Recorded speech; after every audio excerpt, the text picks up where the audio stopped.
Episode of Shivananda Vani, or for the seekers of God, that is, the spiritual talks of Mahapurush Maharaj, Swami Shivananji.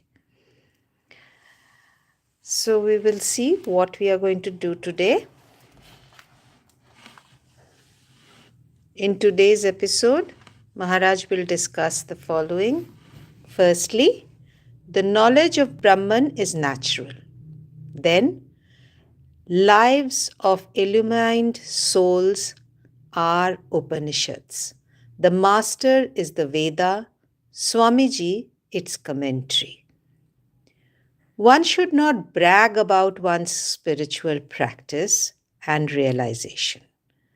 Thought reading, meditation of the veteran, Varanasi is the body of Shiva.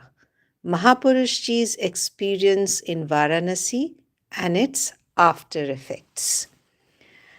So we start reading now.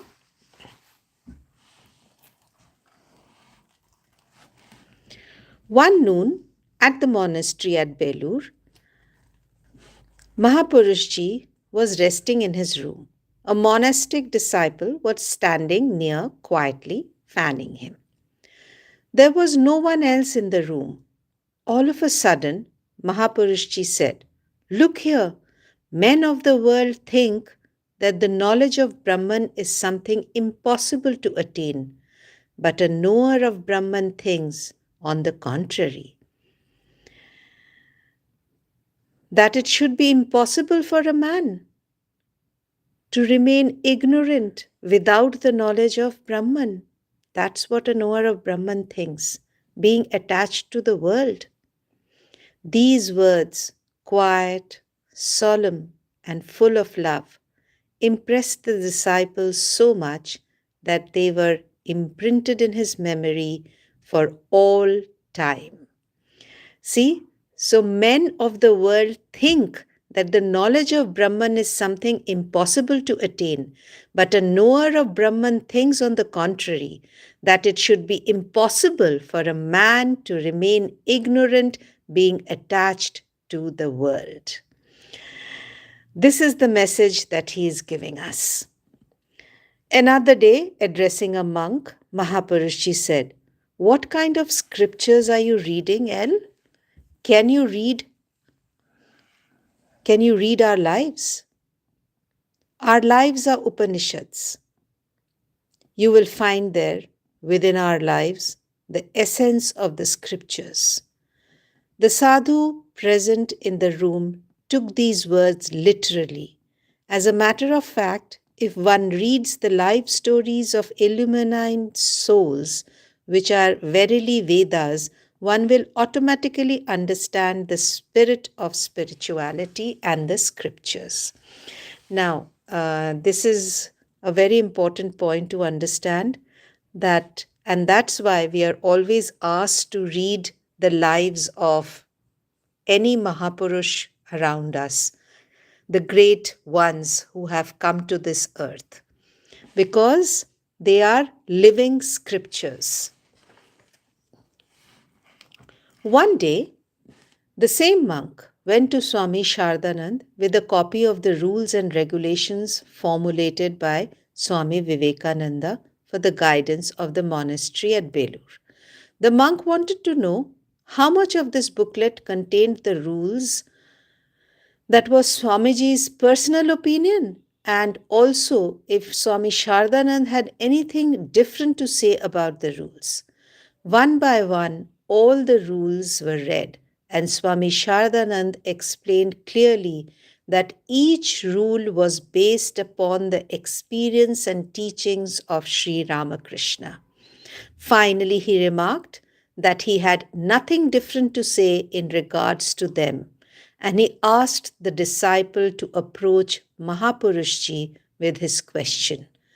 The moment the disciple asked Mahapurushji, he simply repeated what Swami Shardanand ji had remarked, saying, "Look here, the master is the Veda and Swamiji is its commentary. We have nothing to say other than what they have to say." Several times this disciple wanted to go elsewhere, leaving the branch of the Ramakrishna mission with which he had been connected. Each time Mahapurushji dissuaded him from doing this by earnestly pleading with him.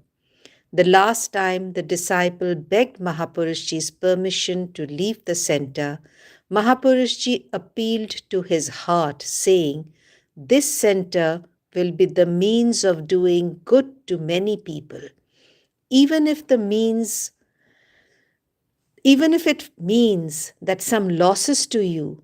By staying here, your loss would be nothing serious.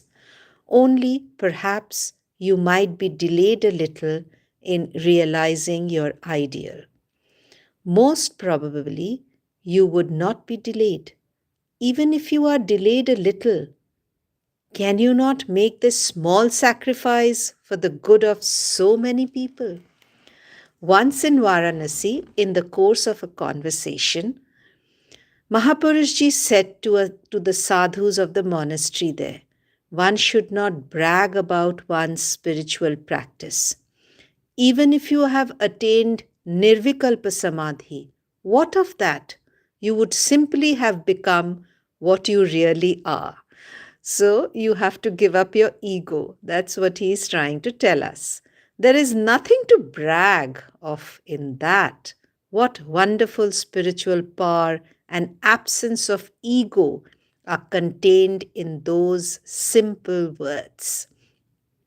Once at the Belur Mutt, Mahapurushji said, "In those days, we were living at Almora with Swamiji. When a devotee asked us if we could do thought reading, Swamiji called me to one side and taught me how to do it. He said, if you want to read someone's thought, first make your mind a blank, and then whatever thought arises in your mind, know to be the thought of your inquirer."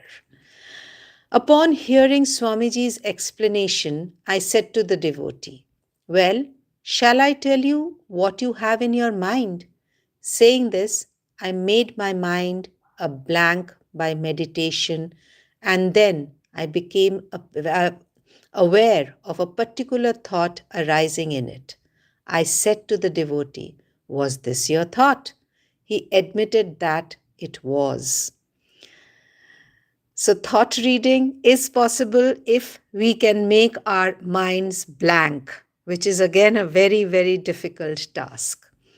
Once, Mahapurushji, accompanied by many sadhus, brahmacharis, and devotees, went to Devakshar to dedicate the Ramakrishna Mission Vidyapit, that is the school, and he stayed there about a month. During that time, the sadhu and brahmacharis of the Vidyapit had the benefit of his holy association and his instructions. Those days passed very happily. One day, all of a sudden, he had a chill which developed into a very bad cold and an attack of asthma. One morning, a monk, while paying his respect to the Swami, found that he was having difficulty in speaking because of the aggravation of his ailment. And yet, smilingly, the Swami inquired, "How are you?" Monk: "I am of course well. How did you feel last night?"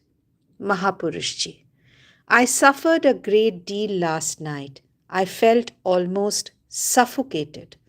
The passage of my nose became stopped up because of my cold, and the asthma was very much aggravated. I didn't feel at ease either sitting, reclining, or lying down. I surrounded myself with pillows as you find me now and leaned my head against them. Even that did not relieve my suffering. Gradually, I felt as if all my senses would stop and my life would leave the body. Being at a loss what to do, I started meditating. It being the meditation of an old man, that is to say, one with many years of experience in meditation, My mind soon became absorbed within. I noticed then that there was no pain or suffering, and the mind became quiet and placid. The storm and stress of the outer world could not penetrate there. After remaining in that state a while, my mind came down to the external world, and I noticed that the pain had become very much less. So, deep meditation leads to release of pain. Another point for us to remember: the monk, what is this state? Mahapurushji, that is the self.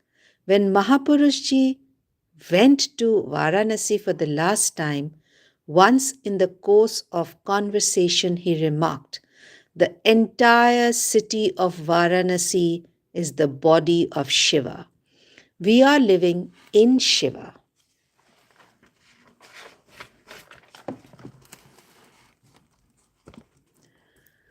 On another occasion, he said, Varanasi is the great cremation ground. It is not proper for householders to live a worldly life here. Only those who can call upon the Lord and take his name should live here. On returning from Varanasi, he suffered from an ailment which seemed to have affected his nervous system. Noticing that the medicine was doing no good, one day the monk to whom he had spoken the above words asked Mahapurushji privately, the doctor has diagnosed your case as a nervous disease, but I feel this is a symptom of a yogic state because you had this ailment immediately after your return from Varanasi. Did you have any spiritual experience in Varanasi? Mahapurushji, yes. In Varanasi, I had a vision of a white complexioned figure, and since then, I had had this ailment. Only a realized person can understand what he's saying. He has been having these visions, and this vision has led to this ailment. We don't understand what really it is. Hope you have enjoyed today's episode. Mahapurushji, whatever he is telling us, is asking us to do the same kind of meditation so that we too are able to reach that level. Please stay connected with Devakshar. Like and share our videos and do subscribe to our channel. Thank you so much for being with us. Namaskar.